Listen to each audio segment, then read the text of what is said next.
also not a first timer, please do not fill out. We are here. We will also just touch base. The program is still the same. It's just that it's got maybe minor changes here and there depending on the candidate profile which you may have. What I currently have projected here is just a snapshot of how our 2023 has been as EPC. And we believe and we love celebrating. And because this also just gets to remind us and encourage us and reminds us of our why Endunamoo has come into existence, why EPC. And for us here, just a snapshot for those who were able to see the SAICA results when they were released. We were able to achieve 57% pass rate. And this, again, we've continually, even since our inception in 2020, have always been above the national average. Sorry, Sitle. Thank you. As I was saying, that here is just like a snapshot of how our year was as EPC in 2023. And one of the first aspect there is just our pass rate, which was 57%. And this was still, it's not exactly where we would like it to be, but we're grateful that this is still, again, just above the national average, which was 52%.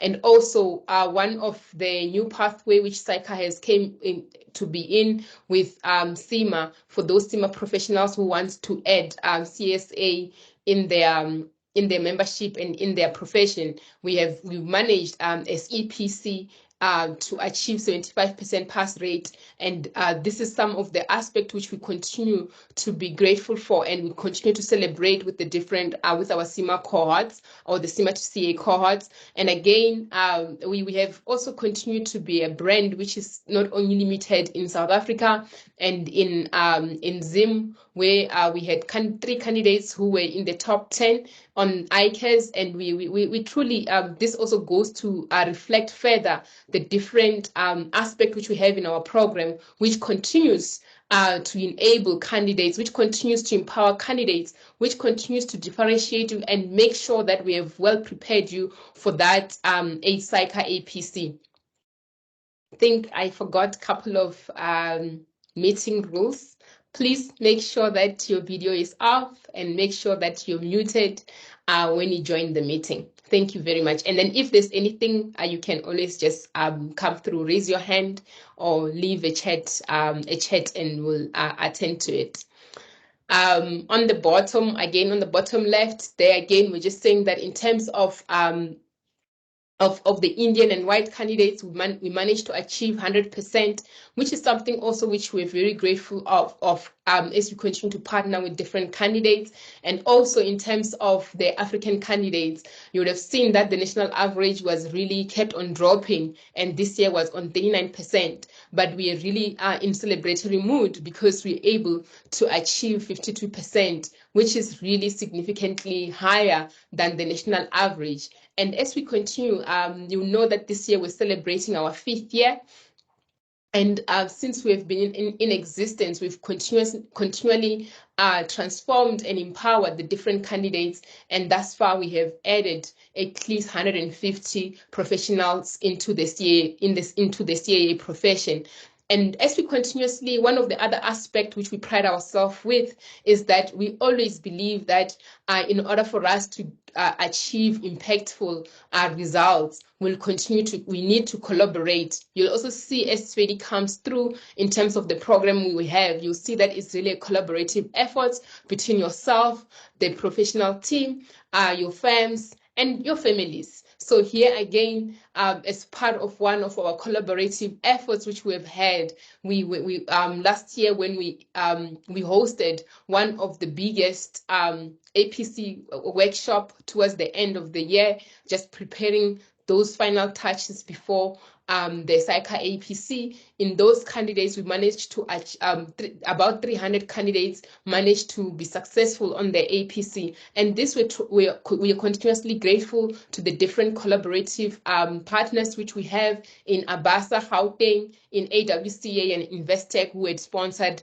that workshop. So for us, it's impact, and for us, as also Fedi comes in, you'll get to hear him saying that you need to be a well-rounded professional, not only a well-rounded professional just only in the EPC program, but for you to be successful as well in the SAICA APC. But it doesn't end there. For us, is to continuously transform your professional life and transform your life also outside of the profession. Hence, we are also saying that as you continue to partner with us, it does not end here. The different empowerment tools which have been provided to you, they transcend really outside of just EPC. They transcend outside of the SAICA APC.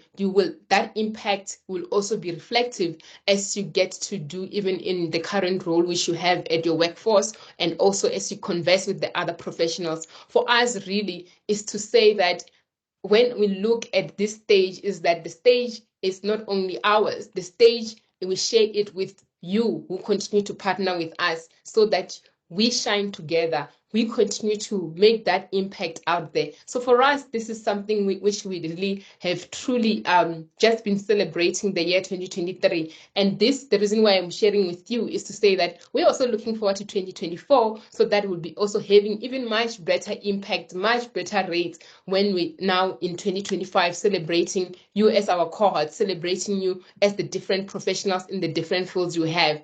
And one of the other aspect, one of our candidates was just reminding us of saying that this is why we exist after they had and the program had an impact in them. They said that they just were just amazed as to how we interacted with them, and how the material which we had, the program, from the caretakers to the professional team to the mentors, how we were able to interact with them, and also their investment. Hence, they said that, you know what, I just went back and checked to say, what does Endunamoo mean? And really, for us, Endunamoo, it means to empower someone. But we also believe that as we continue to empower you, you also get to empower us. Hence, we get to stand back and just celebrate what the year has been, and we celebrate this with the different stakeholders which we have, as I've noted, the candidates who were successful, the different firms who have also came out and just celebrate with us in terms of the results we have and the impact which we are making, and the candidates again as they're celebrating, and the entire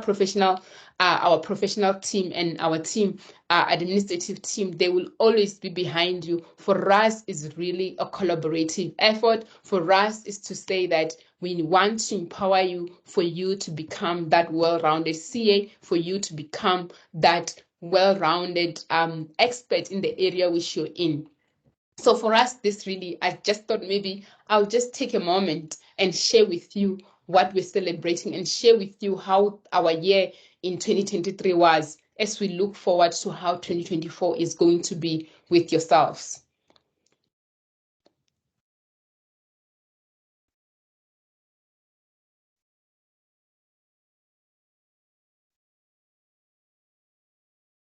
And back to the business of today.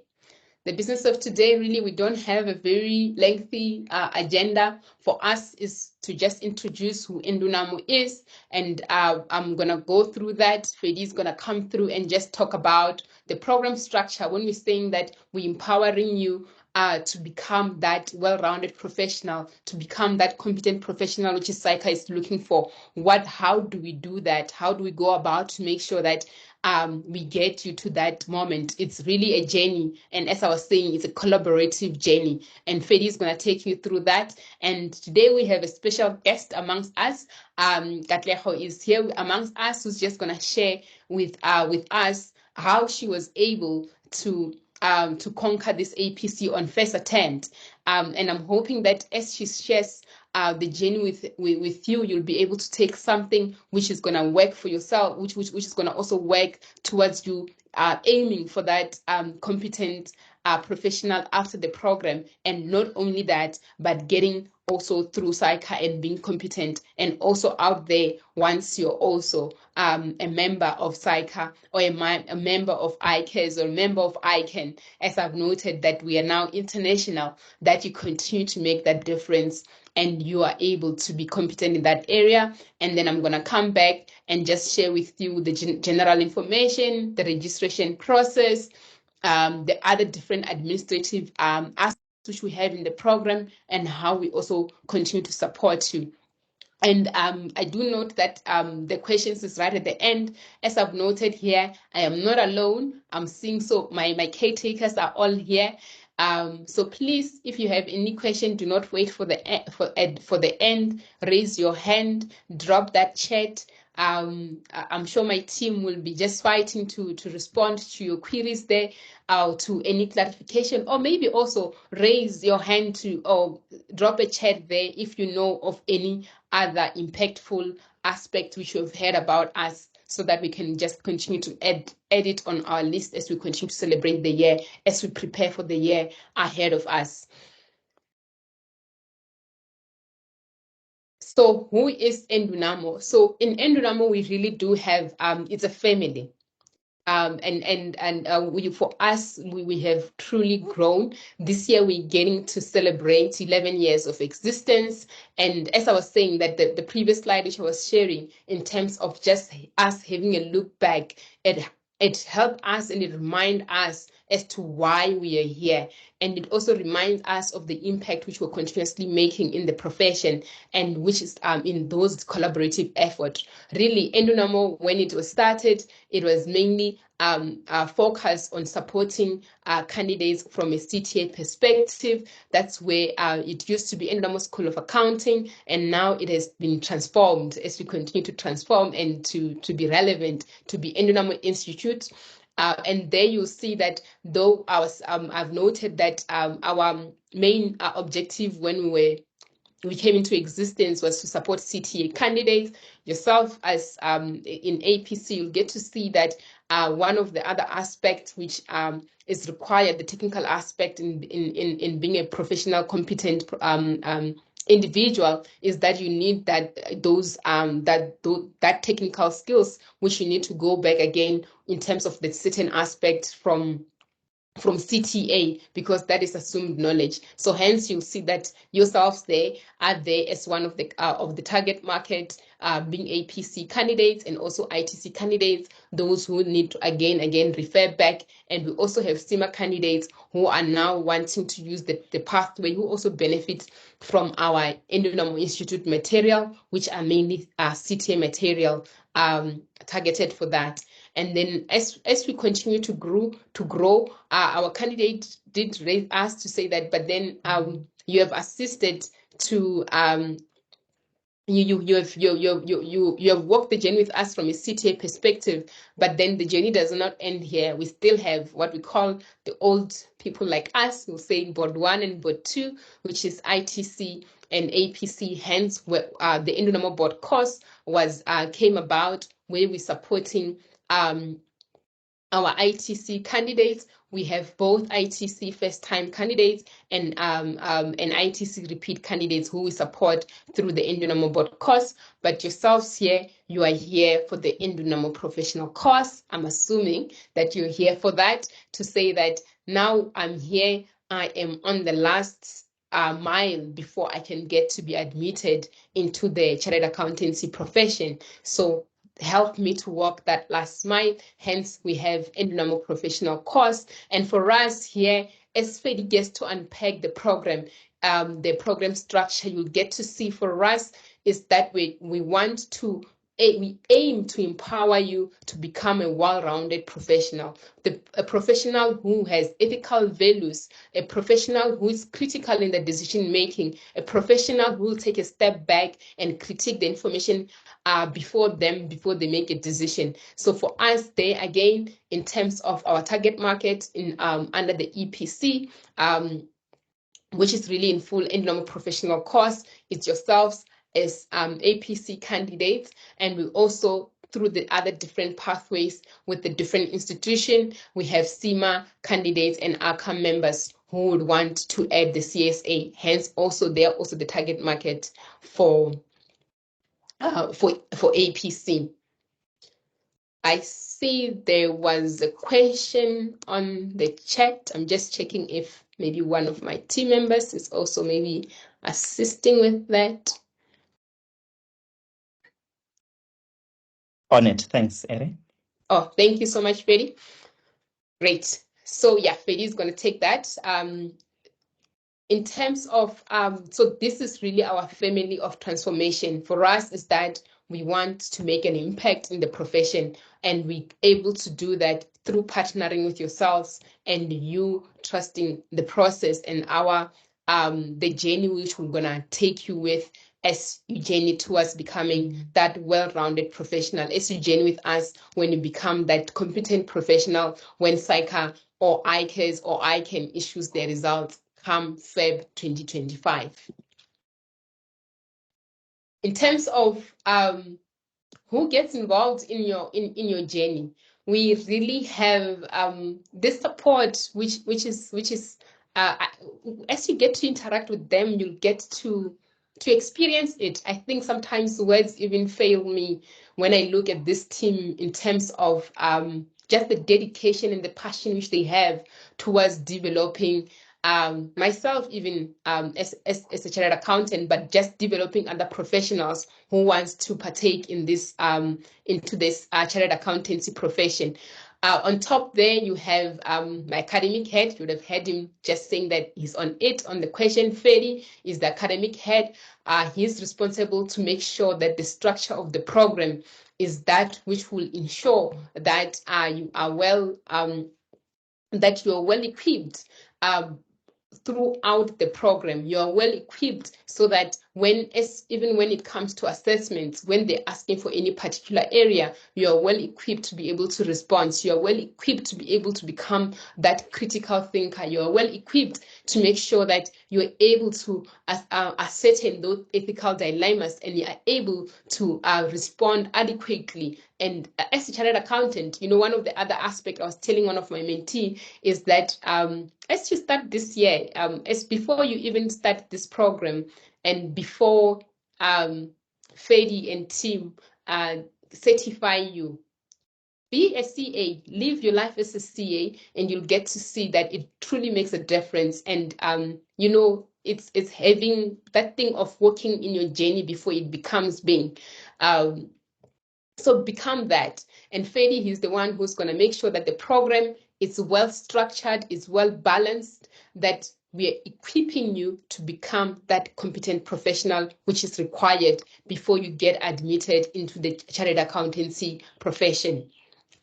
Also, our bigger boss, Rendani, he's our chief executive. He makes sure that the overall those different brands which I noted when I was starting in terms of the strategy, in terms of what we are doing from an overall organization, that we talk to the different stakeholders, you being at the center of it, to make sure that we are relevant in our program. He's going to come back and say, Fedi, when you have this, have you considered 1, 2, 3, 4, 5 area as you're running the program? So he's the one really who steers the ship for us, and then we make sure that we come and implement, and we provide you with the program which is going to make sure that you get to that end goal which you have aimed, which is becoming a chartered accountant. Fedi Fedi, he's supported by the passionate lecturing team. And as I'm saying that, as you get to interact with them, you'll get to see when I say they have passion, you will just be amazed as to how someone can have a passion towards this particular module or this particular discipline. On my left, we've got Asen. Asen is he's our accounting head. He's passionate about the IFRS. He is almost like a walking IFRS. He will make you fall in love with IFRS. Those technical updates which you also need to make sure that you're able to pass the hurdle of when you're applying your professional skills so that you become that competent. He's gonna be the one who's leading you from an accounting perspective. Fedi, again, as our academic head, his also specialty is also auditing and governance. He's gonna also make sure that when it comes to governance and audit, you are well supported and you're well equipped to make sure that when it comes that internal control task, you don't have to find yourself wanting, but you're well prepared and you're adequately prepared and you're geared to respond to it. And we have our doctor, our resident doctor, which is Dr. Elton Pullen. I call him a doctor, is that you'll see as you continue to interact with him, one of his specialty is critical thinking. He has studied critical thinking. Critical thinking is one of the enabling competencies which you require in order for you to be able to respond to the different tasks you'll have. As you have seen, as I was just going through to say that, what do? We equip you to be a critical thinker, because as you go through the different tasks, the different industries, you need to be able to ask relevant questions in order for you to get the information you need, and in order for you to be able to respond to the different tasks which you have. So Elton, he specializes in math and SRMG, but he's also he's also the professional team member who's going to take you through the critical thinking workshop. Fedi will take you through that when he comes in terms of the program structure. Madoronke is our tax head. He is also very passionate about those different corporate rules, the different case studies, and the different legislation. So you do have a team who are truly passionate and who their main aim is to see you develop these different skills which you need in order for you to become that competent professional. And the reason why I also say that you see that both myself and the team from the management team and the lecturing team, you will find we are almost what I call a click away. A click away is that if you want to talk to Fedi, you don't have to first schedule a meeting somewhere. If you just want to quickly ask him a question, you will have his contact number. You can just quickly WhatsApp him, and he will be able to respond to you. And so is everyone here in our professional team, in our lecturing team.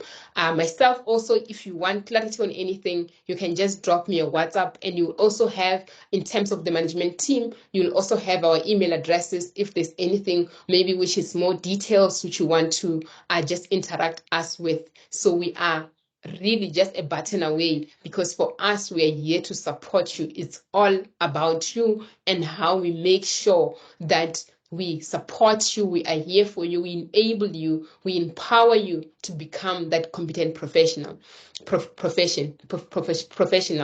And myself, as the managing director, I make sure that whatever the team, when Fedi says that this is the program structure, this is what the team is going to have, is to make sure that when it comes to implementation, I hold them accountable to say, but Fedi, you said you're going to give my candidates 1, 2, 3, 4, 5. Where is it? We said we're going to do 1, 2, 3, 4, 5, and I make sure that we effect that. But I don't do that alone. I have a team of caretakers, very passionate caretakers. The caretakers who sometimes they will be like, but Ere, my candidates, it's amazing that sometimes we'll be fighting about my candidates between myself, my caretaking team, and the lecturing team, because for us, it's all about you. How do we best support you to make sure that you become that competent professional? So you'll see the person who you'll be mainly in contact with, it will be Nonhlanhla, because she's your first go-to person. She'll be checking up on you. Sometimes the journey, it gets to be a bit difficult. She'll be checking up on you to say, hi Ere, I see that you didn't write the assessment the past weekend. What was the issue? Or you noted that you were not able to attend a particular session. Have you watched the video? Is there anything which you want us to assist with? So these are the team of people who are always there to make sure that this is a smooth journey for you. We are here to make sure that you are just well supported to become that well-rounded professional. You are well supported to achieve that dream which you have yourself. You'll see that in terms of the online support, I don't have a particular person. And there again is because we've realized that most of the program really is online based. Therefore, we have a team of online people who are just waiting to make sure that who will make sure that the portal is ready for you. And if you're having any challenges, they will be there to make sure that they support you. They will be there to make sure that you don't have to overly wait for anyone to respond to your query. And if you're looking for anything, maybe in that particular moment, you just can't find it, there will be someone who will be able to assist you. So for us, this is really the team who is saying that we are geared to make sure that you become one of those stars when you celebrate in 2025 in 2025. in the year 2025, when the different results from the different institutions are released, from the different bodies are released, to say that we are here for you. You're our main people who we're looking for to make sure that you get to achieve that which is to become a chartered accountant. So this is really the team. And maybe also the team, this is the main team. You'll be able to also interact with other team members outside of the senior lecturing team, who you'll interact with either in one of the sessions or through the review session. And we also have a team of different contractors in terms of mentors, markers, and other lecturing team who supports the team. So, but this is the team when we're saying that who is now here to make sure that I make it come December, the 4th of December 2024, when SAICA or when ICAS or ICANN you sit for that assessment. So this is the team. I'm just gonna pause here to see if I don't see any, to check if there are any hands. I don't see any hands. I see Fedi has responded to the one query which is there. But again, I'm just gonna urge you, please, if you have anything to clarify, do use the chat platform. The team is here to make sure that your query is attended to. And I am gonna let my academic head take over from here, and we'll swap seats as he take over from the professional program. And I'll make sure that if there are any other queries which we have, I will be also answering them on the side. Thank you, Fedi.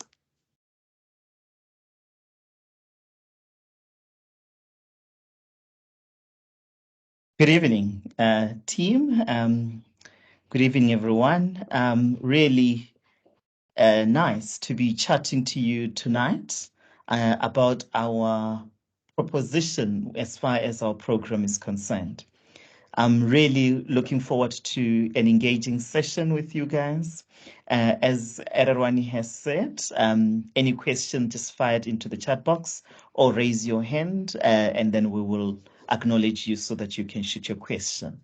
So my role tonight is to just unpack the program and what makes it so special.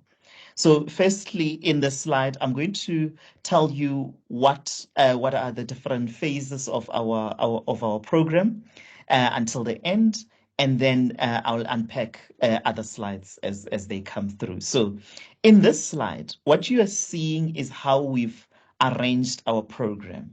So the structure of our program is divided into 3 key phases. All right, so the first phase is what we call the development phase. And in the development phase, we take you through what we call pervasive and professional competencies that are outlined in the competency framework to enable you to demonstrate the competencies in an APC case study assessment. Okay, so that sounds like a mouthful. What actually do we do? So in this phase, what we do with you is to teach you all the professional competencies required to be a responsible business leader, meaning we teach you all the competencies that are required of you to become a chartered accountant. Because for you to be a chartered accountant, we need to certify you and say you are ready for an entry into this profession. And for you to be ready for an entry into this profession, we need to be satisfied that you're going to be a responsible business leader.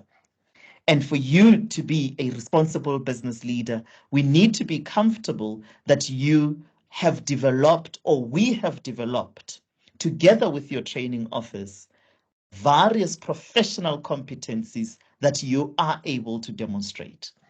So these professional competencies are spanning from 3 key areas.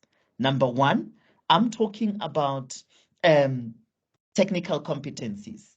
Well, majority of your technical competencies, you would have achieved them through your academic program. So I'm talking about your undergrad and your postgraduate degrees. That's where you would have achieved a lot of your technical competencies and demonstrated those technical competencies in an ITC assessment. If you are on the mainstream CA qualification. Or if you are on the CIMA to CA pathway, then it would have been in your undergraduate and postgraduate degrees as well. All right.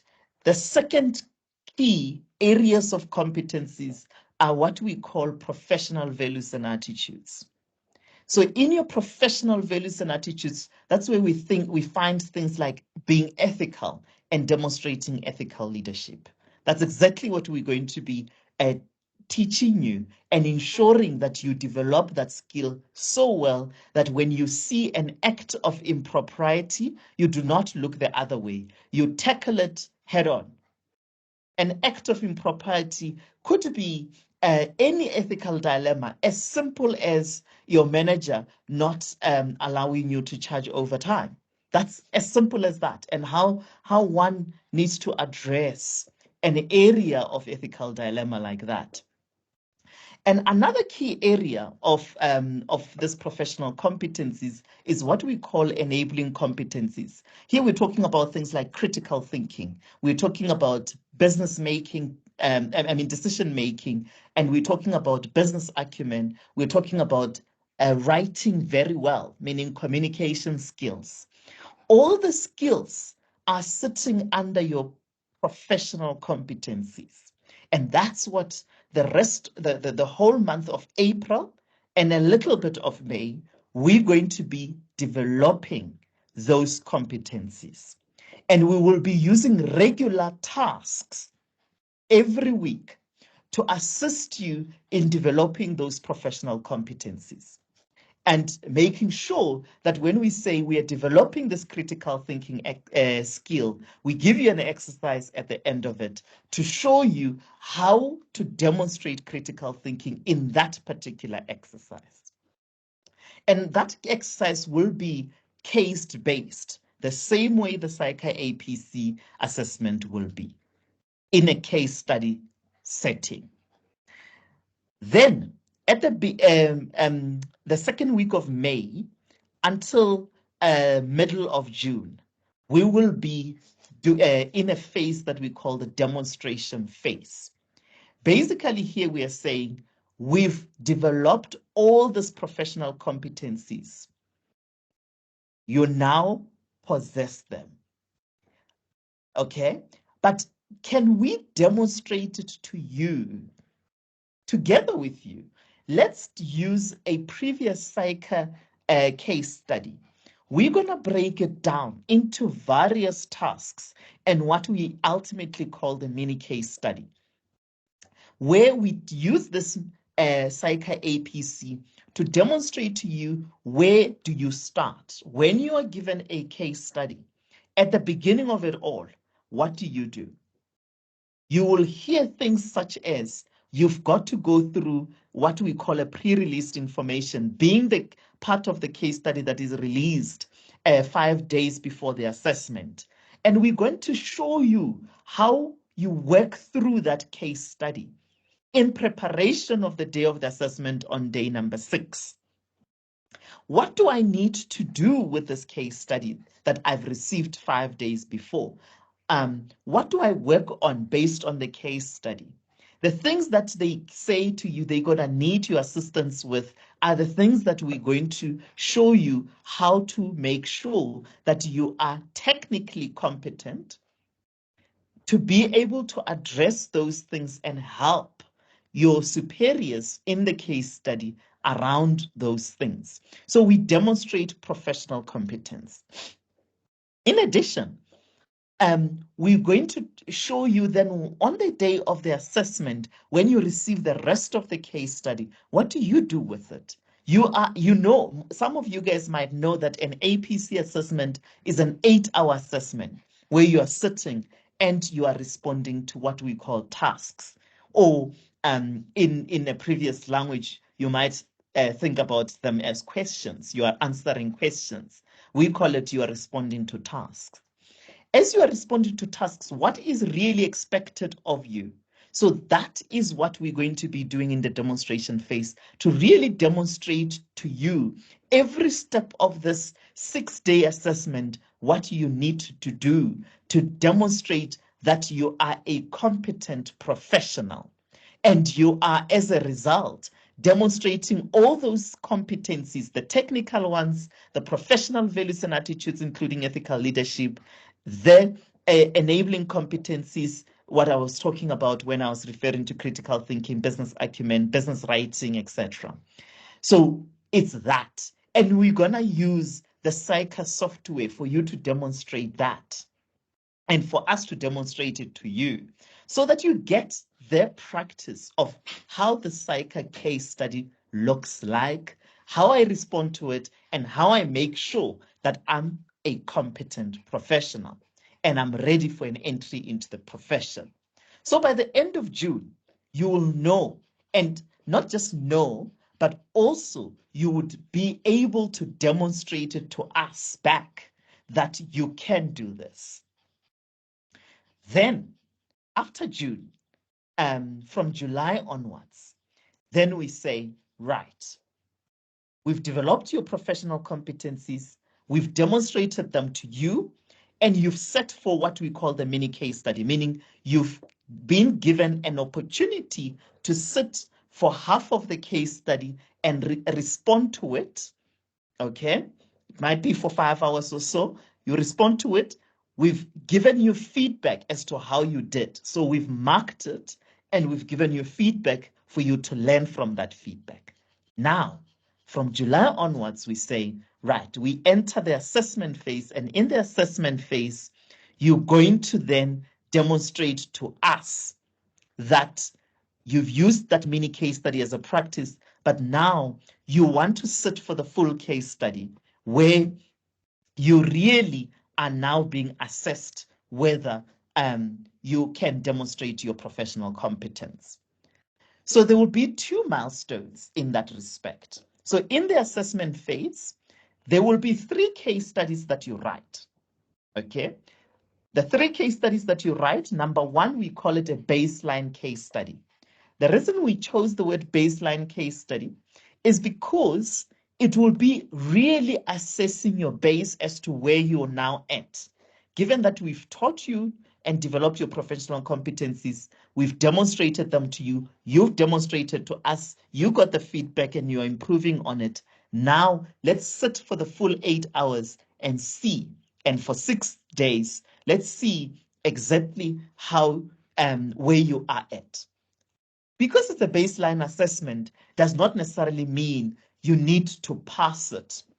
Okay, I'm using pass in inverted commas because what we call does not necessarily mean you've got to demonstrate full competence, because we understand that competency is a journey.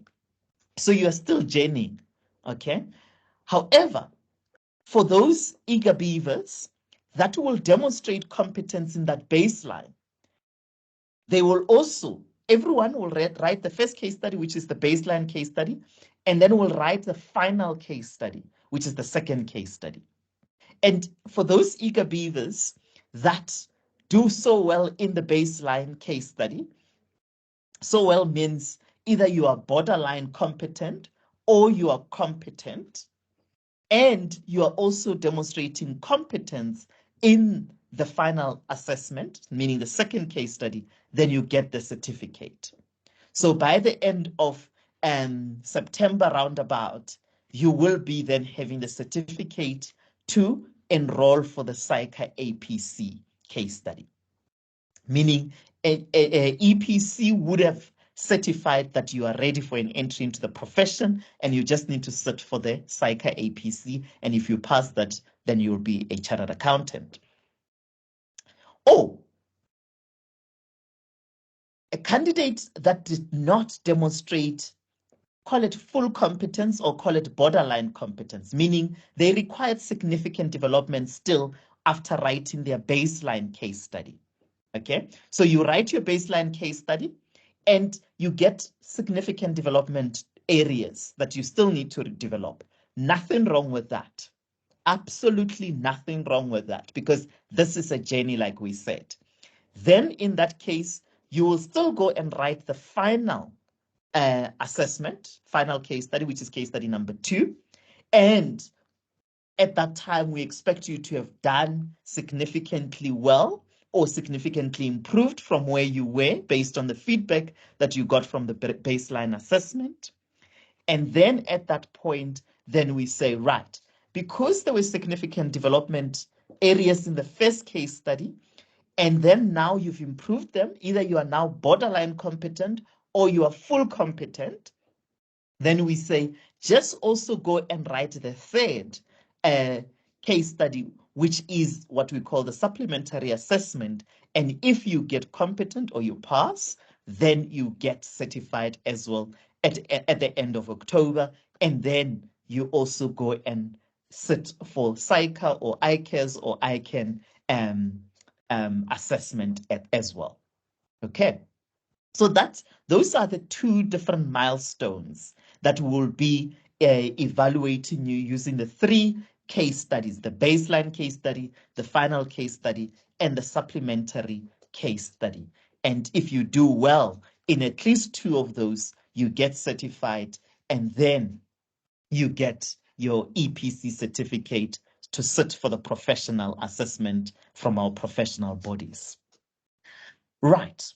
Any question? Okay, before maybe I take a question, what about a candidate, that eager beaver that did well also from the word go, from the baseline case study and did well in the final assessment and got the certificate at the end of September? Would they be excluded from writing the supplementary assessment? Absolutely not. They can at their election sit for the supplementary case study, and they will get feedback like everyone else. But because they already got the certificate, that certificate will not be revoked or reissued in any case or form because they already achieved it. But we still encourage them to sit for the supplementary assessment as a form of practice. Any question in terms of the three phases?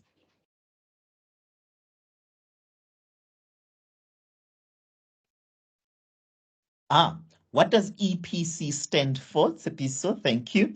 EPC is the abbreviation of our program. So it's the Endunamoo Professional Course. Endunamoo Professional Course. There we go. Thanks, Erin. Right. If there's no further question, yes, we can push to the next slide where I give the timetable in a snapshot. Right. So I guess this is exactly what I was discussing, but for you to just have an idea of the three phases that I spoke about. First phase being the development of professional competence, which is running really from the 6th of April, when we start talking about all these professional competencies. And if from there on, we start introducing the SAICA APC and start talking about all developing your professional competencies like business acumen, critical thinking, digital acumen, personal attitudes, values, and citizenship and ethics, and then technical competencies as well, and all the other enabling competencies.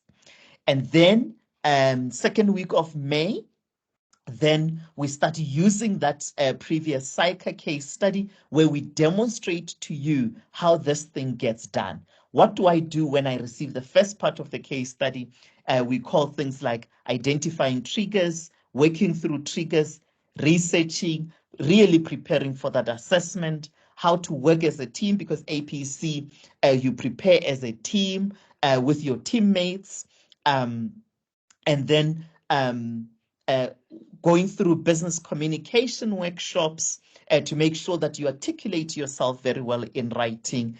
And then once we've demonstrated to you the full case study, SAICA case study from beginning to end, then we say, right, let's give you a chance to also write what we call a mini case study that I said could be 5 hours for you to also just get the practice. Okay. And then you come and write it to us, and then we mark it and we give you feedback. We give you feedback.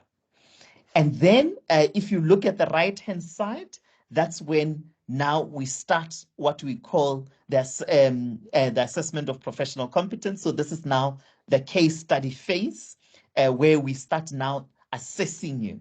We're assessing you, but we've got two parts. The first part is going to be some guidelines as to how do we really approach this. You're going to get a lot of tips as to how to review tasks, how to unpack successes to the assessment phase, ensuring active reading, time management, and things like that. And then we start talking about the case study itself. Like I said, there will be the baseline case study, then which is in July. Then in beginning of September, there will be the final assessment. And then for those that need to or wish to write the supplementary, will write the supplementary assessment, being the third case study in October. And everyone then will be certified if you are successful in the program by the end of September or by the end of October. All right. Maybe before I move into the next, there are two questions that I'm seeing in the chat box. I'm not sure if my team are addressing them, but I can also quickly address them. So Ndobeko is asking, are there assessments online or venue-based? I see, Ere, you've already responded to one to say all three case studies are venue-based. And Ere, when she comes back, she will talk to you about how it works in terms of different venues across the country and in other our neighboring countries, etc., as to how all the venues work. Then Noludwe is asking, how does the program look like for repeaters? I always love that question because it's also something that we addressed when we did the open day for the repeaters. But it will be so important that I address it also for the repeaters that have joined us tonight. So for repeaters, what I call the APC professional course is exactly the same for repeaters, with an exception of one thing. Okay, so what I was talking about is that the first timers, you go through the development phase of the program where we develop your professional competencies. You go through the demonstration phase where we demonstrate those competencies using a psych case study. And then you get to assessment phase and you do all three case studies. If you're a repeater, you can elect to do all those three things as well, meaning you are simply enrolling for what we call the APC repeaters course, and that APC repeaters course will take you through all those three phases as if you are a first-time candidate, just so that we reinstill some of the things again, just so that we don't do another comeback, okay? Because we want to really get you into a mode where we say you are professionally competent.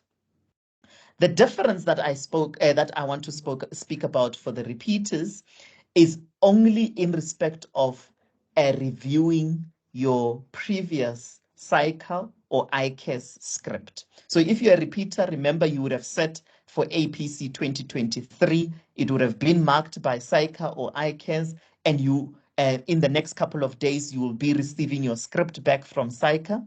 And when you receive it, then you send it to us, and again, there will be guidelines around how you share it with us. We review it and understand and communicate with you as to where it all went wrong, so that when we work through this year, you know exactly which key areas of development needs to be developed.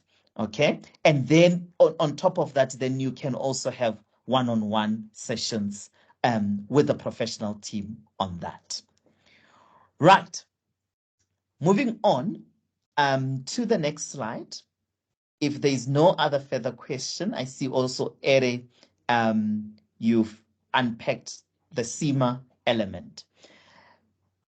Before I then also address other areas of the program, what I want to do with you is to really tell you now as to how our program is different. What makes our program so unique relative to other programs? Well, key to us is for you to be a brilliant chartered accountant, to be a responsible business leader, meaning to excel as a chartered accountant. And for one to excel as a chartered accountant, there are three key things that we focus on that you see at the top of the slide. And number one is business acumen. Business acumen is ability to adapt to different types of businesses and thrive in them. So what we need you to do, we need you to be to thrive in different industries, in different sectors. You might be in a private sector, you might be in a public sector. When we move you from one sector to the next, you might be in a banking industry, construction industry, telecommunications. When we move you from that industry and we move you into airline, we move you into real estate, you still are fantastic. And that's what we call business acumen. And our focus in the program really focus on that core skill. And we do it in a number of fashions. Firstly, our resident CEO takes you through our first business acumen session and re-emphasizes those tools that you've heard about years ago and demonstrate to you how to use those tools. I'm sure you guys have heard about the likes of five forces of Porter. You've heard about six capitals. You've heard about SWOT analysis, and you've used them before. But in a case study environment, how do you really use those things to your best advantage to be able to adapt from one industry to the next? So that you know at the end of the day, when I get a new job in aviation, how do I make sure that when I get there, I add significant value? I act like a responsible business leader, meaning I know exactly what makes the business tick, meaning what's their business model?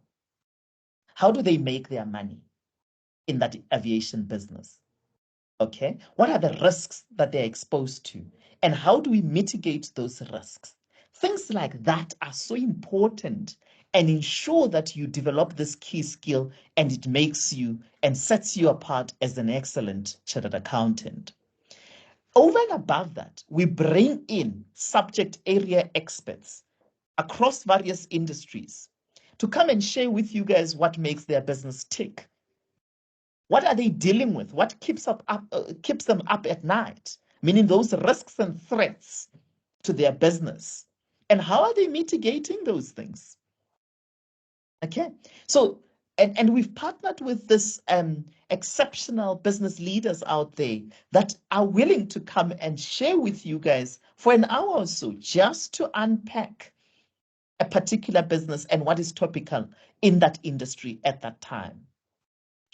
The second one is critical thinking.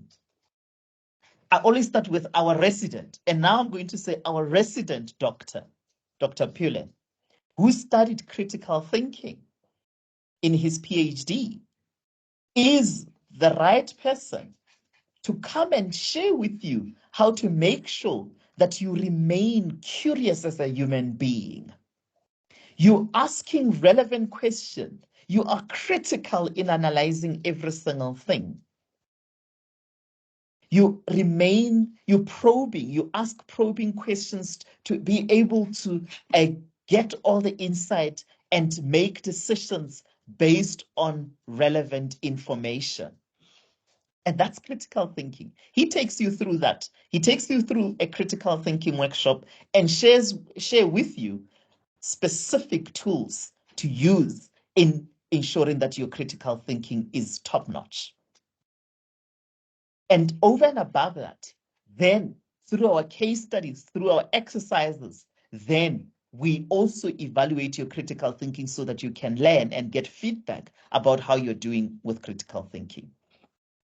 Then, to excel as a chartered accountant, then we also have what we call business writing workshops. And none other than our resident language experts that come through specifically for you to come and tell you and demonstrate to you how to articulate yourself very well in writing. What do you need to do? How do I put my thoughts together in a logical way so that they are well structured and they make sense and they are clear? There are no grammatical issues, there are no spelling issues, etc. So they spend 2 weeks with you on the subject of business writing. And over and above that, they continuously evaluate your development in business writing. Just give me a second, guys. Thanks.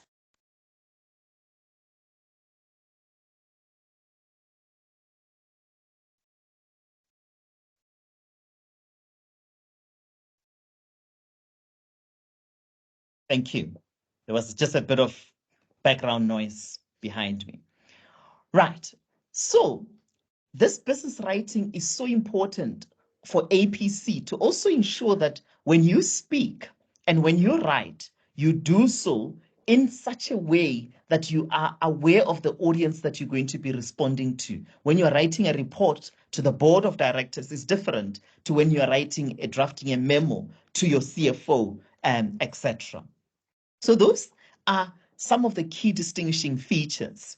And secondly, I guess we are here to help you pass APC with flying colors. Ere at the beginning was demonstrating to you that we had some candidates in top 10, which is flying colors. You also are aspiring to be on the honors roll. Yay, you can do it. How do we demonstrate? How do we ensure that you've got that enabling environment that can get you there? By having a comprehensive support structure. We spoke about the support structure in various forms. Various forms includes, number one, having the professional team accessible on WhatsApp. You've got me and the rest of the professional team available for you 24/7. You've got the support team, the caretaking team that Erin introduced you to, that is available to you at any time that you can ask any question, and they will keep on checking up on you to make sure that you are staying true to the program. You've got your mentors that are really invested in the program to make sure that you've got that comprehensive support structure and the detailed in terms of how our program is structured and what you need to do at every week, at every point in time is important to provide you with that support structure. The use of venue-based assessment to make sure that we mirror exactly what will happen at SAICA. It gives you a chance to also practice the routes that you will be taking for both our assessment and SAICA, and nothing will change. How long does it take you to get there on a Wednesday morning at rush hour? And to really feel the stress of sitting in that hall for 8 hours, what you need to do to make sure you get through the day. Something that is very close to my heart is the CTA material. Both lecture slides and the videos are all of them accessible to you. Why is it close to my heart? Because for you to demonstrate professional competence, the first competency you need to demonstrate is the technical competence. To demonstrate to us that the level of competence that you achieved in your undergrad and postgrad degrees and in ITC is still exactly the same way, as if not improving. Meaning you are not deteriorating. As a result, we make those CTA videos accessible to you and the lecture slides so that you can keep on refreshing. To give you regular tasks I spoke about, to use the mini case study assessment from SAICA so that you know their style. And then we are a community and we use WhatsApp, where all of us are going to be in one WhatsApp group. and we can talk every morning, every night, in between. As you've got any thoughts, if you've got any question, you communicate with the entire community. Over and above that, we will help you be recognized as an individual, where we give you one-on-one private consultations, where you can either reach out to any of us on WhatsApp if it's a quick question privately, or using the WhatsApp group, or if it's going to be a long discussion and you want us to unpack something specific, you book private consultations on our portal. Our marking is very personalized, meaning for every assessment, including the mini case study, I said to you, you're going to get a detailed feedback report speaking directly to you to say, what have you done well? What did you not do so well and needs to be developed? And what's our advice going forward? For every single task or question, we will give you that detailed feedback, including working through your response or your answer sheet and demonstrating to you what you were doing right and why, in some instances, you were lacking. And I spoke about personalized mentorship, where your mentor that will be assigned to you, or you will be having the option to elect your mentor, is someone that's going to take you through this personal journey and is someone that's going to be with you, not just for wellness support, not just for emotional support, but also for academic support. Most of our mentors are markers of our assessments. So when you're going to be talking to them, you're not going to just be talking high level. You're going to go specific to say, listen, I'm still struggling with critical thinking, and this is the feedback that I got, that my critical thinking is still lacking. Can you look at this answer of mine or response and tell me, what do I actually do wrong? And how do I better improve that? Caretaking engagements that I spoke about, Zelia and team and Nonhlanhla, amazing individuals, really, really exceptional when it comes to taking care of you. Coaching sessions, we've got residence coaches that we've partnered with that will deal with a number of things, because we always say it's important for you to excel academically if your surrounding is an enabling surrounding, meaning things like how to work with your team, how to manage time, how to deal with academic failure. Those kind of things are things that are soft, but are very, very key. How to balance things at home, at work, and studying, things like that. And if you're a repeater, also going through your script and giving you that review of your script to say, what have you done and how have you done it well and not so well, and what we need to develop. I think those are the things that I wanted to share with you in a snapshot to say, those are the things that make us want to partner with you. Just to summarize, for you to excel as a chartered accountant beyond passing APC with flying colors and being recognized as an individual. I'm not sure if there's any other question, Erin. Not sure if there's any other question before we move into the next slide. And if you want to take the next slide, Erin. Sure. I don't see any questions on the chat box, and there are no questions, there are no hands raised from my side. All right. Maybe they're still thinking through it, but yeah, you can take it from here. Cool. Thank you so much, Feli. You know, one of the other aspect which I think this slide just goes to, it's that aspect which Feli was talking about when he says personalized feedback. For us, you are not a number. We consider you as an individual, and we are concerned about you as an individual.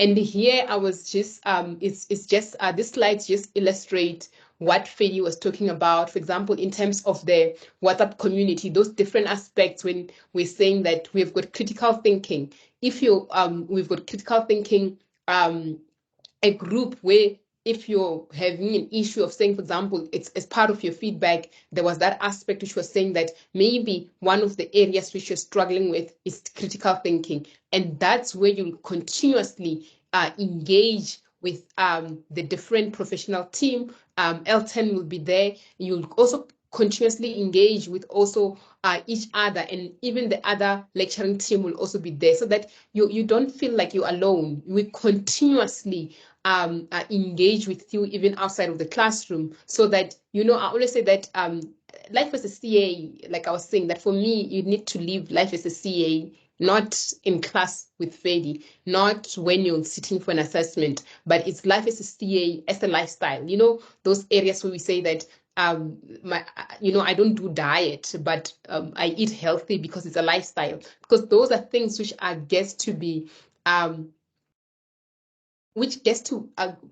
give you those impactful feedback. So and impactful progress. That's what I meant. So you see there. And I think here in the middle, it looks so small. One of the other aspects which Fedi was talking about is personalized marking. You could have written pages and pages, and then you just get to say that you had one indicator, two indicators, and you guys get to understand what an indicator is if you're not a first timer. So what we do, we go on a line by line marking. And this slide is just reflecting that aspect of saying that we go on a line by line review. We give you a comment to say that line number 1, you'll see here, bullet point number 1. If you're getting an indicator, you'll have an indicator there. Bullet point number 2, you are not getting an indicator because of 1, 2, 3, 4, 5. So when we're saying that, when you receive your feedback from your script, it's personalized. It's not that we believe in us working with you, not you just working by yourself, or saying that, okay, you know what, we're just going to give you that you have this many indicators out of that, and then you go away. No, we don't do that. And I think maybe just to also further emphasize, one of the other aspects which we also do as part of assessment is what we say that it's almost like exam technique, where we say that we also go back and say that this is what Psycha is looking for. As we continuously go through assessment, you'll get to hear something called the competency framework, to say that we have got this 9 competency framework which you are marked against, which you're assessed against. But then we have Fedi spoke about business acumen, technical skills. If it's an accounting task, absolutely you'll need to revisit those CTA videos, and we get to say that, no, we see here, you know what, we see that you're sharp when it comes to your technical skills, but then what seems to be lacking is your business acumen. And it's that aspect of saying that, remember that APC works on different industry. From EPC could assess an industry in aviation, and when you go to the next one, it's in manufacturing, and the next one could be different industry. So as we go through the assessment, we get you continuously get assessed on a personalized feedback, not on an overall basis, because your script is really marked by the team and they provide you feedback on a line by line basis. And we do this. One of the other aspects, what we have done in terms of the assessment, is that when you get your report in terms of your feedback, it will be in one nice detailed report, which is just 9 for all the tasks. If the particular case had 4 tasks, you will have one report which has got the 4 tasks. It will take you through to say that in terms of this competency area, this is where you're excelling in, but this is the area which you need to work with. And that feedback, as well as we're saying that for us, our mentorship program, it's not a standalone. Your mentor will get that, and then you'll work hand in hand to say that, now that I've got this feedback, you can consult Fedi. I'm not understanding when you're saying here, the way I've reviewed this internal control does not make sense. Then you go and book that consultation. What I'm trying to bring together here is that you are never alone. You have a team who is here to make sure that you become successful. You have a team in terms of the professional team who are here to make sure that you're successful through the classrooms, through the feedback, and through the consultation. You have the mentors who are well trained, not just to talk in general, but to be effective in your growth, in your development towards that becoming that competent professional. You have also the caretaking team who are also there, just making sure that they root for you and they assist you as far as they can. So for us, we use these different tools to make sure that we are here to support you to become that competent professional. And this is really one of the example of saying that these are the different tools we have. And when we're saying that we assess you, your script, on a personalized feedback, this is what we mean. This is when it will be on a line by line basis, so that you also use that feedback to see the areas which you're doing well on, the areas which you need assistance on,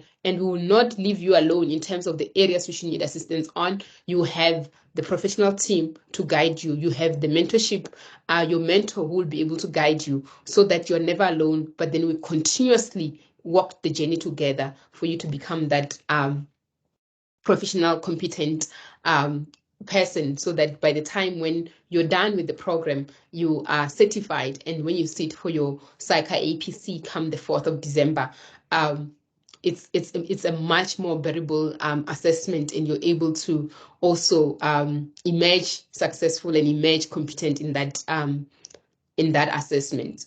I'm just gonna pause here and see if there are any queries before I bring in my special guest.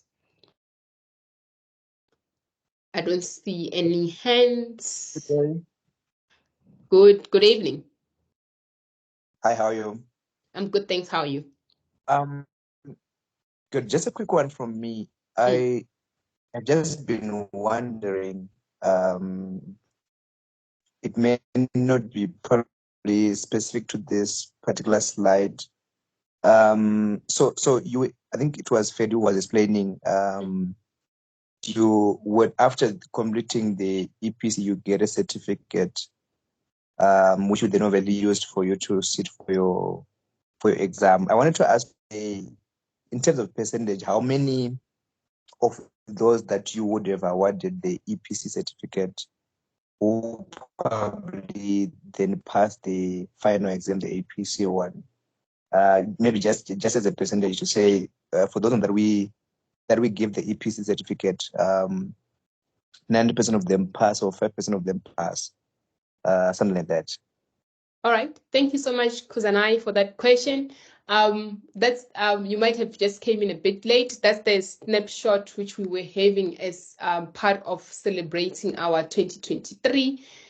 So these are some of the view in terms of to say that on the psycha one, on the psycha APC 2023, we achieved 57% overall pass rate. The national average, you would have seen that it was 52%. And even in the previous years, we have always had an overall pass rate above that of the national average.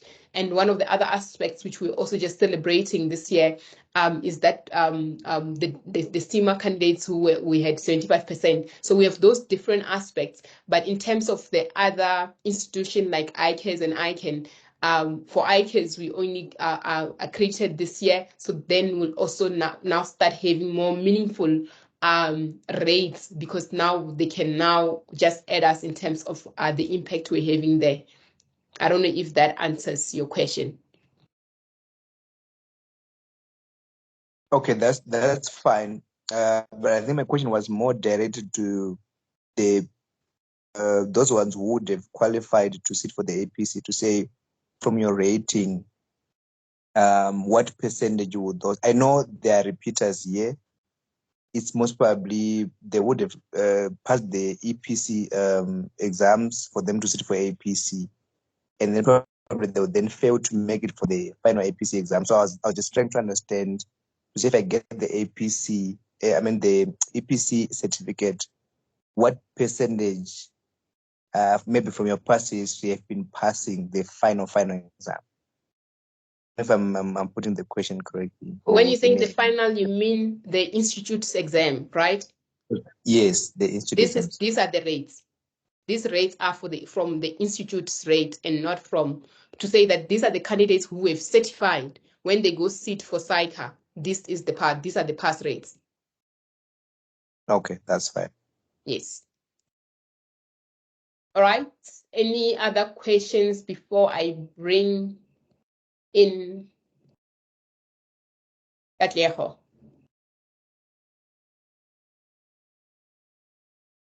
Nathan, I believe that's the question which Kuzanai was just asking now.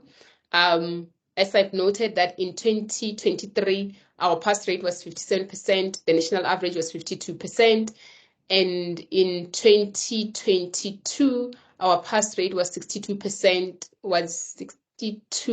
and the national average was 58. 2021, our average was 76 and the national was 72. So one of the other aspects which we've always continuously pride ourselves with is that we've been always above the national average.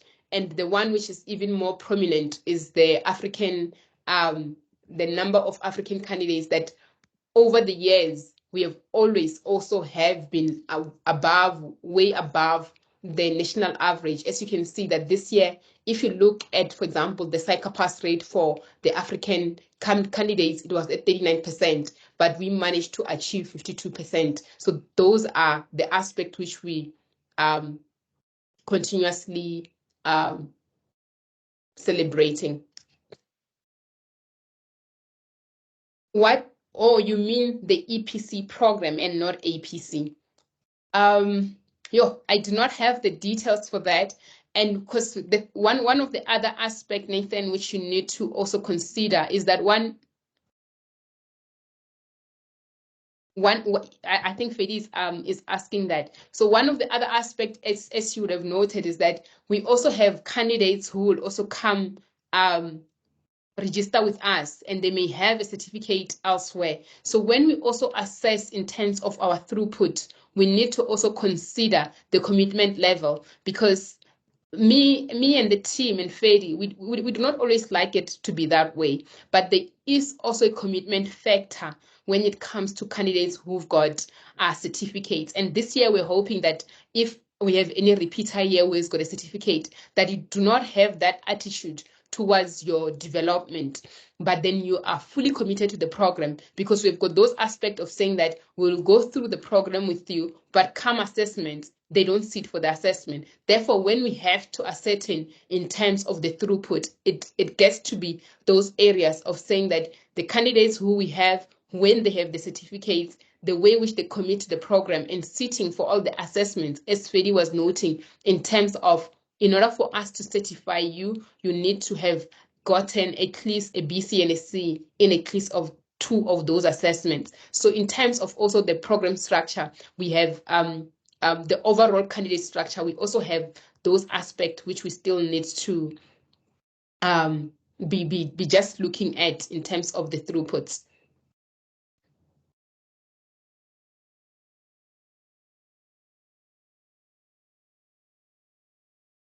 All right, I think Katleho has been eagerly waiting to just maybe share with you her journey. So this is really the journey which she managed to pass her, to get certified by Fedi and team on a first attempt. And when she went to sit for SAICA APC, she also made it on first attempt. And these are some one of the other quotes which I love about her. She's saying that everything will be okay in the end. If it's not okay now, it's not the end. So I love that about her. She is a seasoned accountant, a financial accountant. She's eligible to register as a CA, as I've noted that she has just passed for her. She just got competent on a SAICA APC 2023 assessment. She studied at UNISA for both a degree and an ITC, and she had partnered with us from ITC and APC. So she's really, and she's partnered. I'm also glad at how you did say yes, right? She's also partnering with us beyond her being successful in APC. She's going to be one of our mentors as well, and she did her articles at More Infinity. So for us, is to just to say that, you know what, me and Fedi has just been telling you what the program is about, but then sometimes it's just to get someone else who will come and just share with you in terms of what worked for them. Katleho asked me, Ere, what do you want me to say? I was like, Katleho, I don't know what you want to say. I don't know how the program was for you, but I just want you to come and share with the others in terms of how the program was for you. And if it was terrible, she knows that Fedi receives reviews very well, and we continuously do so. So, Katleho, please take it. As you can see, this is her slides. They're beautiful slides, by the way. I can see the touch of Katleho in here.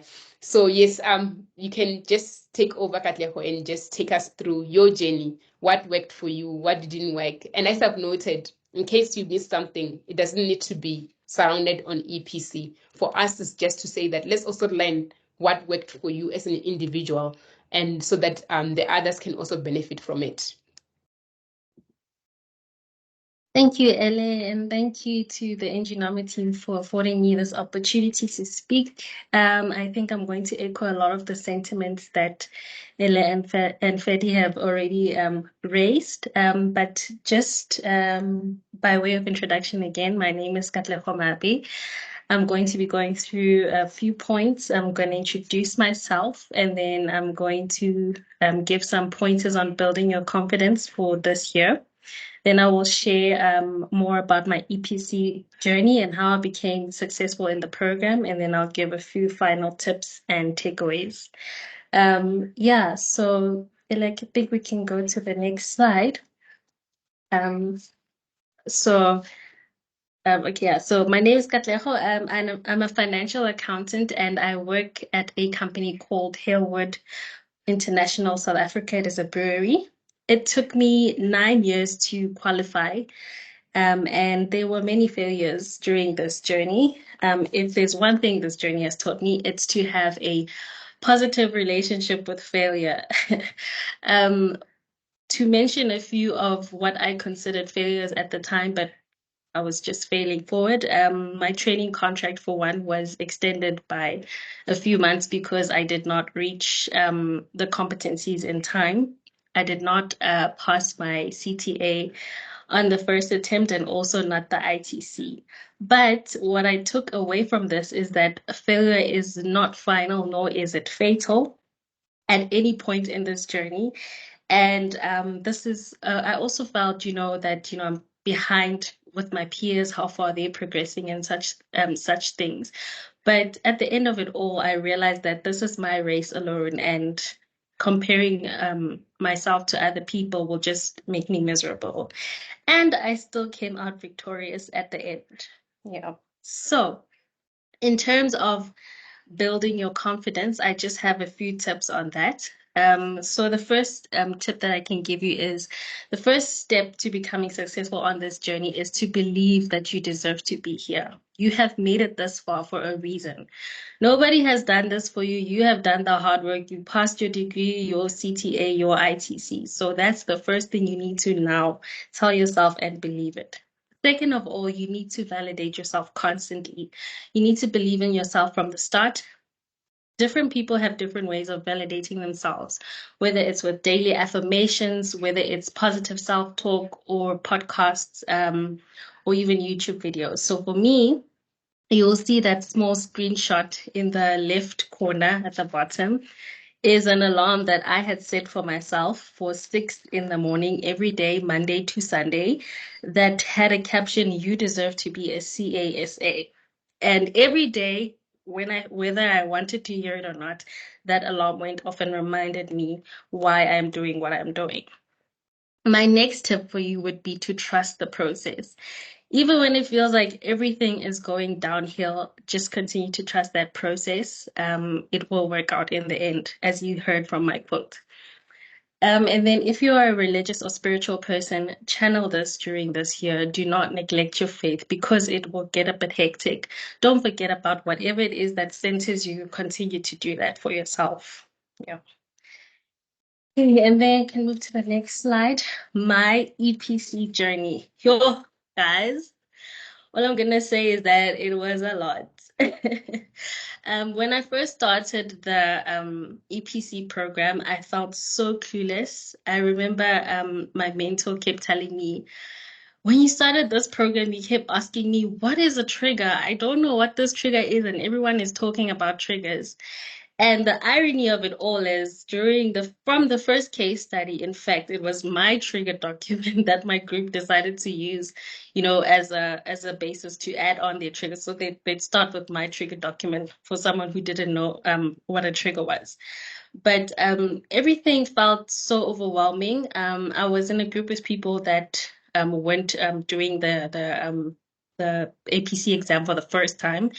And so they already like had a feeling of what had to happen and whatnot. And that made me feel even more clueless. So it was a serious whirlwind starting. And I'm going to tell you guys now, the year that you write your APC, it just feels like there are so many turbulence, so many curveballs thrown at you. I remember with my first assessment, the week before the first assessment, both my grandparents got admitted to hospital. And the morning of the assessment was a Saturday. It was still in the first phase, not the case studies. And so the morning of my assessment was a Saturday, and I wrote the assessment with the intention of going to see my gran after I wrote the assessment. So obviously then I got an LC for that assessment. It did not go well, but my grandparents thankfully recovered well. They're doing fine now. But the thing I took away from that is that even though I was going through so much and I felt like I shouldn't be writing this, I should be with my family. When I finally attended the feedback sessions for the assessment, I was happy I wrote it because I understood what they were referring to. I'd interacted with the scenario and the questions and such. So that really worked out for me. But I'm not saying that this was an easy journey still. I had LCs all the way until case study 3. So for those of you who don't know what an LC is, to put it plainly, it's almost like a fail.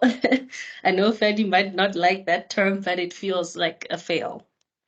So yeah, but I got a C in case study 3, and then I had to write the sub, and I passed the sub. So I was not one of the eager beavers, as Fadi calls them. Yeah. So yeah, but during this whole process, there was no point where I felt alone during the EPC program. From the lecturers to my group members and the mentors, they have a state-of-the-art mentorship program. There was never a time where I felt like there's no one I can speak to or no one who relates to what I'm going through. There was always someone there to speak and hash it out when you're feeling like you're an imposter, when you have imposter syndrome. There was always someone. Not only that, I share the sentiments that there is a personal touch when it comes to the EPC program. I remember having a discussion with Rendani, who you will get to know later. And he mentioned, we remember you as a candidate from ITC. And that really touched my heart because, sometimes you tend to feel like you're just a number and, no one really remembers. But the Endunamoo team is just as invested in your journey as you are. And they remember what you go through. It's like they're in the trenches there with you. And on top of that, the resources that they give, guys, are so comprehensive. They have everything that you need to find your development points, perfect or great feedback. And yeah, it's just really a spectacular program. I'm not just saying that, I really mean it from the bottom of my heart. You'll even see some of the quotes that they post where I say, I'm rolling with the best in the game. Yeah. So yeah, you will not regret signing up with Endunamoo. And just a few tips on how to become successful in the program.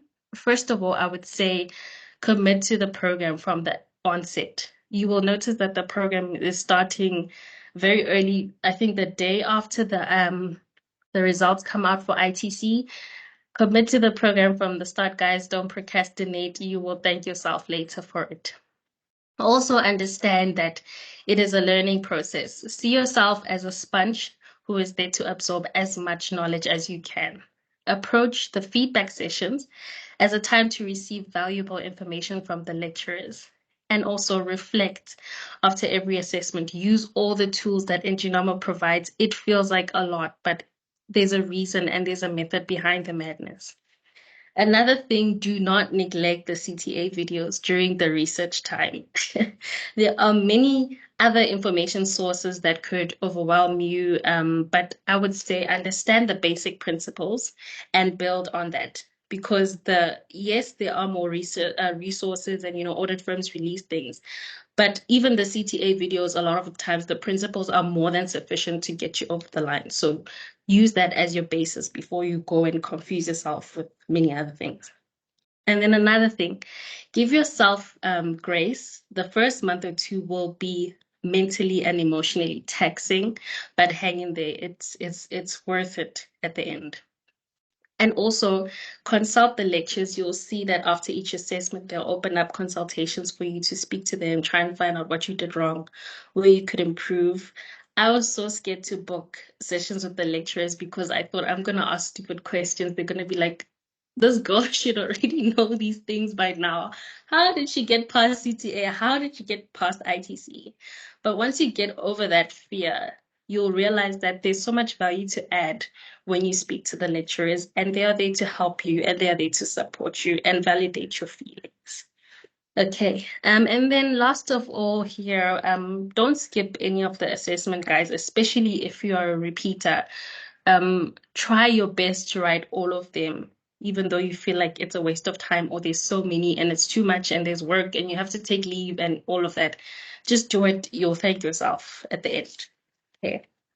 Then I'd like to just give you some final tips and takeaways just in general about this whole journey. The first one that I'd like to say is that the group that you choose could be instrumental or detrimental to your success. Choose like-minded people who are committed to the same goal. If you need to change your group at some stage, do so, but don't make it a habit. If you change groups too many times, you won't get to know the personalities of your members and learn how to deal with them.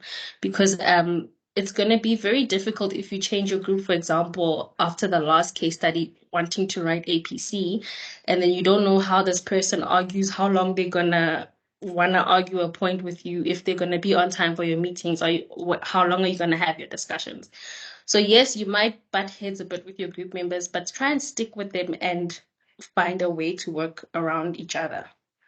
And then time is always of the essence, whether it's when you're writing or having discussions with your group. Stick to your time when you're having discussions with your group. Don't go on tangents. Try and get through the material so that you can have in as much time as possible to research, because that is really where you absorb the principles and be able to have some confidence when you write. And also, even when you're writing, I'm sure there'll be a time management session with the team. But be strict with yourself. Do not go over time. Whatever time you've calculated, stick to that time. And then take every assessment that you write during the EPC course as if it's APC, especially if you're going to be venue-based. Have your routine and mechanisms in place that keep you calm from the start. So for me, it was always getting there early. I'm talking 6 in the morning, 6:15 when we're only writing at 9. But I would bring my flask and with my coffee, and I'd bring my sandwiches and I'd have my breakfast, go through my file for one more round. And that for me kept me calm because I felt like, I'm not rushing through traffic. I'm ready to do this. And funny enough, you won't believe it. For the APC exam, I forgot my laptop at home when we were writing the final exam. But I was so early that, my partner thankfully could bring my laptop to me. I know, I see your reactions there.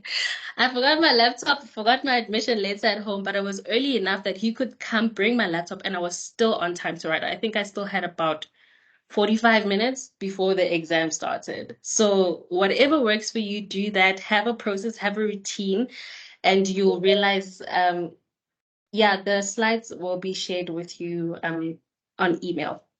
But do whatever you can do to work for you. And yes, sorry, I got thrown off a bit there. So have your process. And for me, what I've found also with this EPC program is that the standard of the papers of EPC felt no different to me than APC. I just felt like I was writing another case study from Endunamoo. That's how high the standard is. So if you decide to go with this program, I can assure you, if they say you are competent, guys, you are competent. So yeah, just stick to them. And then keep only what you need in your file, the essentials. Try not to have too much clutter to confuse you, because when you write, you really actually don't have time to be paging through things during the paper. Just keep what you know, what you've interacted with, what you like, things you know, what's in your file. Because yeah, there's no time to first figure out what is this paper, what is that, what is that. And then research all the triggers for yourself, even those allocated to other group members. It's very crucial to do this when you're doing your case studies, because if you don't do the research yourself, when your group member says this and this, if verse 3 says this, you just take that as the gospel, and you don't actually have reasoning powers for yourself, because you don't have prior knowledge. So try your best that before you meet with your group members, you've also done some research, so that you can argue if you say, no, but you're misquoting this, or you're misinterpreting this paragraph. Just know your stuff, even if it's not in depth because it's not your trigger, but definitely interact with all the triggers. Then initiate conversations with your mentor and stay in contact with them. They are there to help you. You are going to need someone to just cheer you on, remind you of, who you are, how much capability you have. And for me, my mentor played so much of a role in that. We met regularly, I think every 2 weeks. On a Friday. It doesn't have to be as regularly for you, but definitely involve your mentor in your whole journey. It will be so worth it. And if you find that you have a busy mentor and they're not initiating the conversation with you, reach out, tell them how you're feeling. Don't make it seem like, oh, this person doesn't care about me, because at the end of the day, they are still a professional and they do have a job to do and a full-time life, but I'm sure they still want to be there for you. Then the last 2 points, believe in yourself. I think I've emphasized this enough, but yeah, don't forget to tell yourself that you deserve this and you can do this. And last but not least, choose Endunamoo. You will thank yourself for it. Thank you so much for your time and listening to me. I don't know if anybody has questions.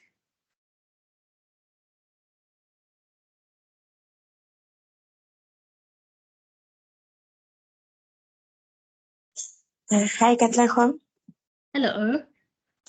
Just in terms of allocating time when you're writing, so you have 8 hours, and so I don't know. I've just heard that there's no time allocations on the required. I don't know if that's what it's called. There's no time mark allocation, so that you can be able to allocate time. So how did you work around that? Did you decide that each question you're going to give it, I don't know, an hour, or just as an example, like how did you navigate that? Thank you. Thank you for your question. I didn't catch your name. It's Peggy, sorry. Peggy. Thanks for your question, Peggy. So I actually have, Ella, I don't know if I'm allowed to share this, but or maybe you will share it later. The slide from Gracious, that she also did last. Yes. You're spoiling our surprise. Gracious is still going to be here this year for them, so you can share, so that they look forward to Gracious when she comes through. So you can share how that worked for you. Okay.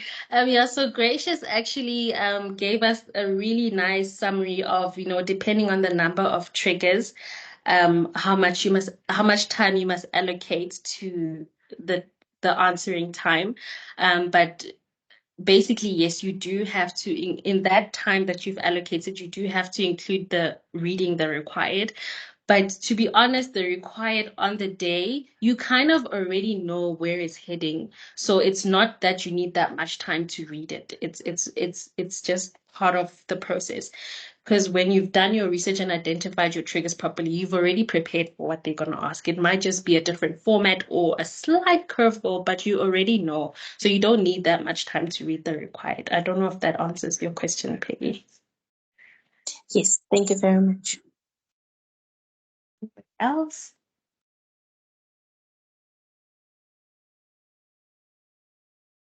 the chat.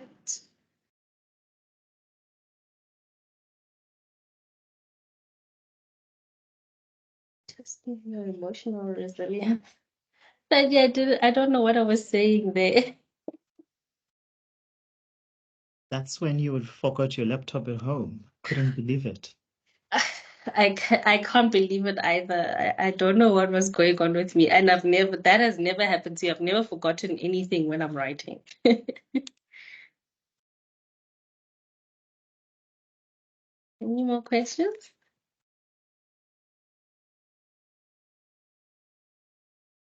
How did I deal with anxiety? Sure, that one. I think, for me, I'm a spiritual person, so I did a lot of praying. But generally, I think anxiety, what I've found does to me is that I will want to sleep when I'm supposed to be studying or researching, or want to procrastinate in some way or another. And I really just had to force myself to just start the what do you call, just start the task, because procrastination, I found, is a very easy, like, escape point for anxiety.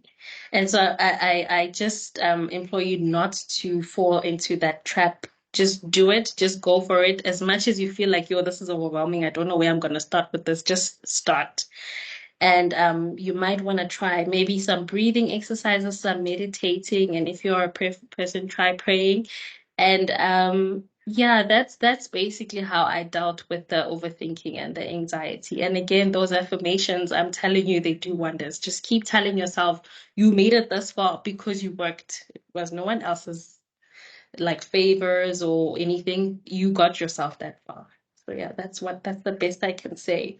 You can try maybe some therapy during the time if you can squeeze in half an hour to speak to a therapist. I only did that towards the end. But yeah, that's all I could say. How many hours did you put into the program, excluding classes? Oh, I think that's shameful. I,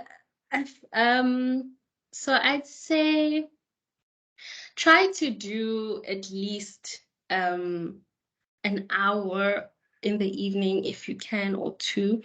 That's now excluding when you're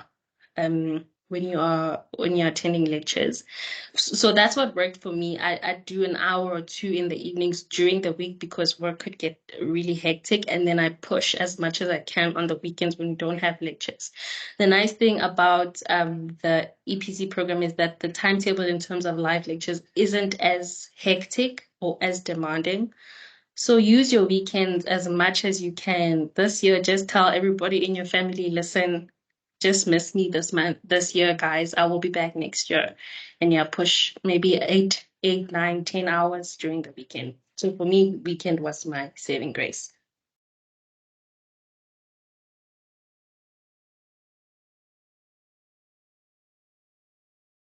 Anyone else? I don't know how much time we have left, Ellie. I don't know. I think you're just gonna have to come back for candid conversations, eh? Then you'll have you'll have the entire hours.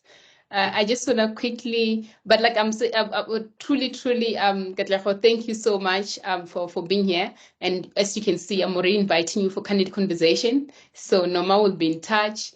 It for us really was just to have someone who has gone through the process, unlike us who make you go through the process, so that so that the candidates can also just get to see how to get, like you're saying, question tasks. It's neither here nor there.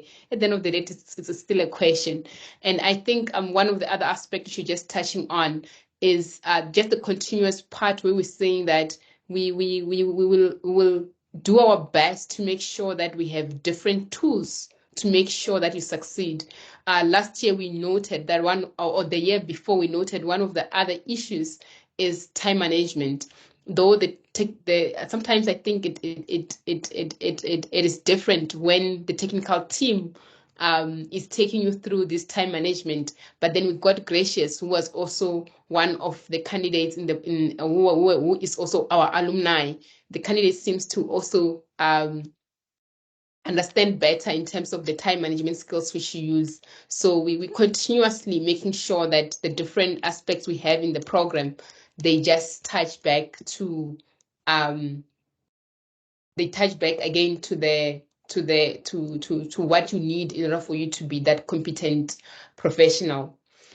So just gonna quickly just go through the just the admin side of it. The slides which we have are just mainly from the admin side in terms of the delivery and also the price, the different costs and the different payment methods we have. Here is just to say that there will be some sessions. Still waiting for Fedi to decide. The sessions which we most of the session are really delivered online via MS Teams. When you after you've registered, you'll see our portal. You can just easily access the links for the meetings in there. You can also access the recordings in there. And there are also some of the sessions, if you look through the timetable, which are pre-recorded.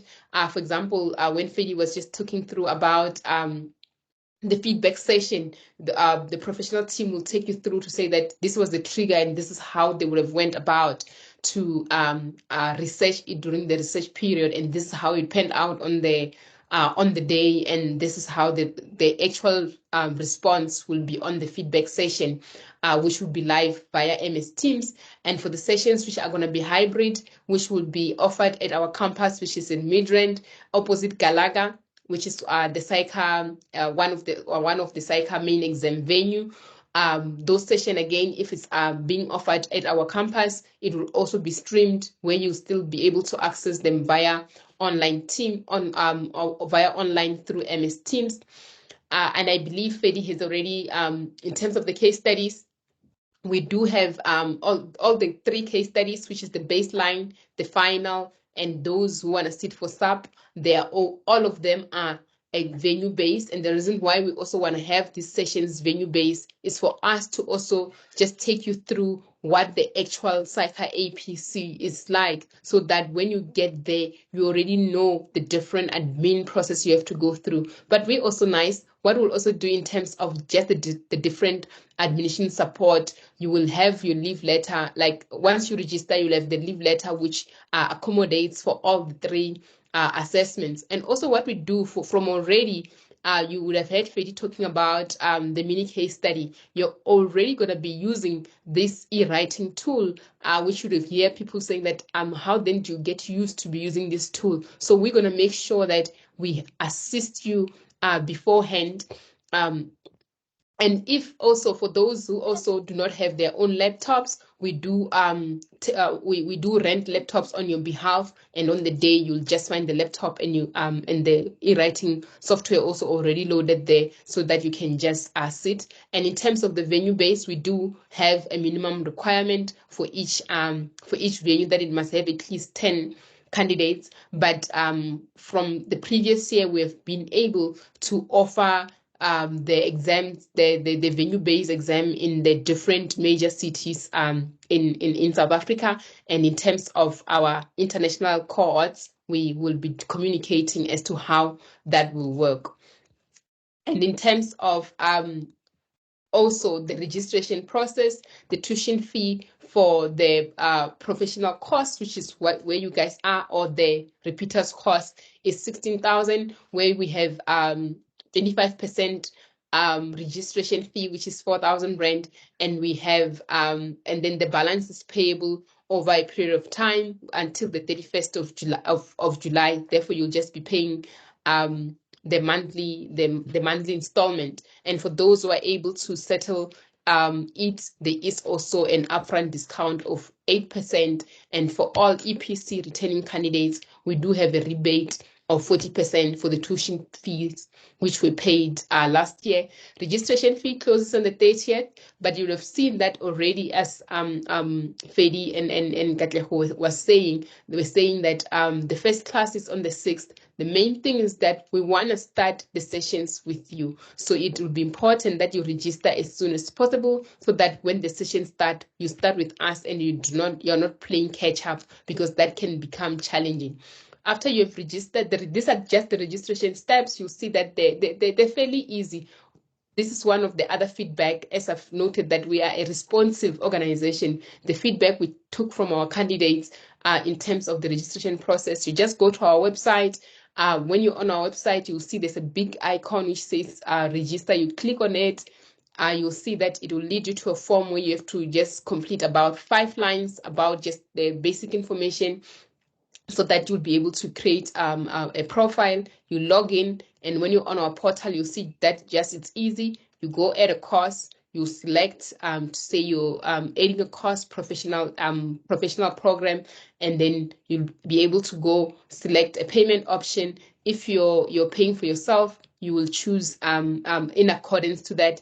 If it's your employer, if you pay, and then you'll pay.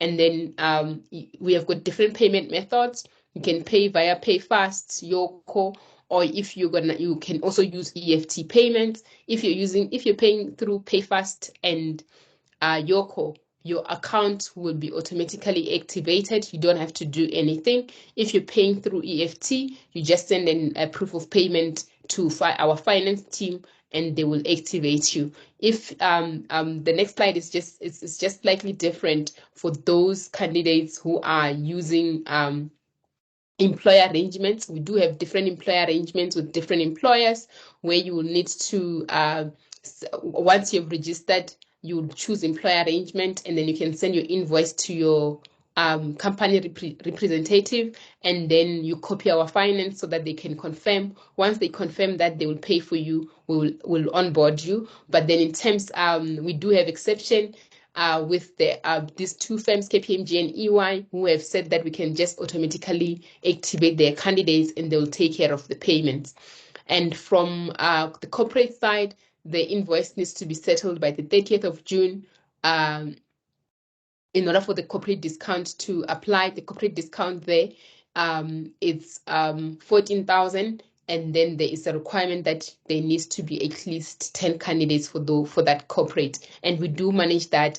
And then in order for the corporate discount to also apply, is that there needs to be bulk invoice, where we're only sending one consolidated invoice, and we will just be managing in terms of one particular finance team, one invoice, and it's consolidated and is payable by the 30th of June. And for the individual, as I've noted, I think I did note up there to say that the registration fee is 25% of 16,000, which is 4,000, and the balance of 12 is payable over a period of time. So if you register now in March, it means that the balance of 12 will be payable in April, May, June, July, which means that it will be about 3,000 per month of your installments. There is no any additional fee. The registration fee you pay, it reduces your tuition fee. If you register now and start payment towards the end of April, would you be able to get access on the 6th? Unfortunately, in order for you to have access, you need to have paid the registration fee. So the registration fee activates your account in order for you to have access from the 6th of April. And yes, I think that's the end. Peggy, you can come through. Oh, sorry. Thank you. I just want to find out in terms of payments. So, if I have 4,000 currently to pay a registration just to hold my spot, but then at the end of this month, I pay the rest, all of it, will that fall under the 4% discount, or it'll just falls away because I did a 4,000 like now, and then this month I paid later? Well, I paid month in instead of everything at the same time. I don't know if that makes sense. It do make sense. That sounds like a good proposition. I'm sure our finance team will not will be able to accept that, because essentially you're settling your fees before the program start. Okay. So I'll just, I guess I'll email the caretaker. Maybe I can make it Finance 9. Make it can 9.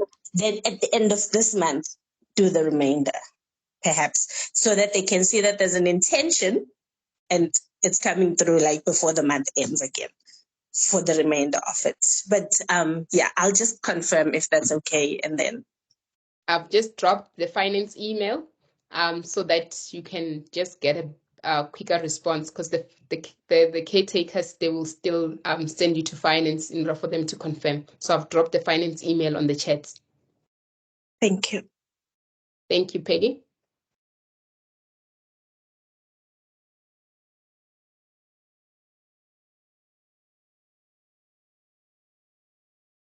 I do not see any hands or any more comments. But otherwise, from our side, we are geared up. We are looking forward to supporting you, and we're hoping that you will finalize the registration as soon as possible so that we start the journey together. So if I was a repeat student in 2022, do I qualify for a rebate?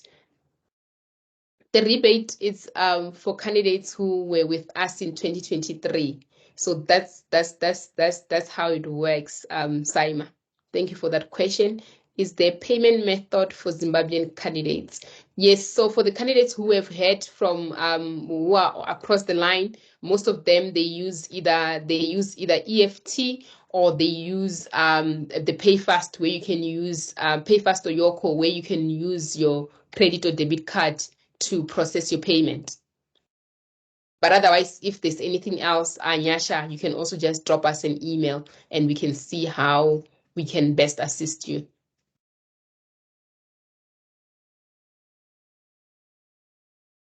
Shireleto is asking if the program is conducive for candidates outside of Johannesburg or Gauteng province. Absolutely. The program really, as you would have seen, that it's in terms of the sessions, they are online and you join via MS Teams. And in terms of the so you most of the interaction really is online. So whether you're based in Gauteng or you're based in Cape Town or Durban, it really you will not be missing out anything, because all our material and the interaction mainly on the from a web base and from the info. Yeah, so the material we have, the videos, the lecturing material, they're based they are on our portal. And in terms of the classes, all of them are through MS Teams. And if we have those hybrid one, you'll still be able to access them via MS Teams. And in terms of the assessments, we do use the same valuation, where I say that if we have got 10 or more candidates in a particular area, we're able to carry out a venue based, like in the previous years we've been able to carry assessment in different political areas.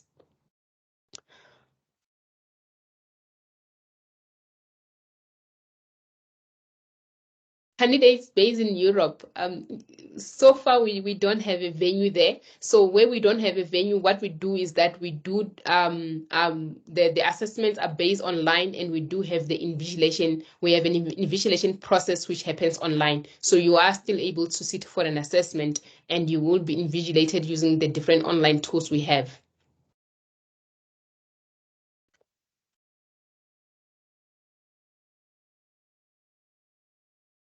Thank you very much. I don't see any other comments. But then again, as we've said, please, if there's anything which you still need to clarify, you are welcome to reach out to us. I'm also just gonna drop our and on the presentation we shared with you, there are also different communication platforms and the contact details of the people you can reach out to. But I'm also just typing our admin email, which you can just drop them an email if there's anything to further clarify or if there's any other aspects which you need assistance with.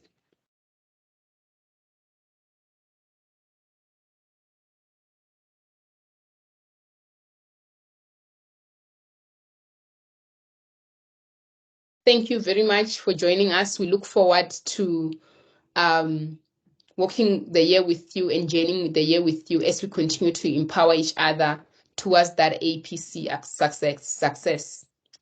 Have a good evening.